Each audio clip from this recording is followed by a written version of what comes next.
Excuse me, what do you do for a living? What? What do you do for a living? I'm a yacht broker. Okay. Wait. You're the, I think I saw you on social media. You're the car guy. Yeah, car guy. Daniel Mack. Yeah. Oh, man. Come on. Come on. I want you to come on. Let's do this. Okay. Dude, this is nuts. How much did you say this yacht is worth? Right now, it's on the market for $2.8 million. It's obviously Italian. Oh my gosh. It's got the porthole and everything. Everything. There we go. Oh. Imagine seeing a dolphin while you're there. Master stateroom on a super yacht. Dude, oh my god. This Imagine is crazy. so. Dude, what? TV's right behind here. Oh.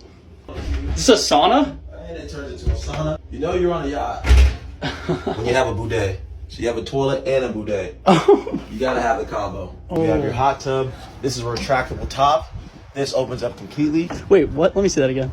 Here's your grill. You can watch anything, anywhere. 80 feet.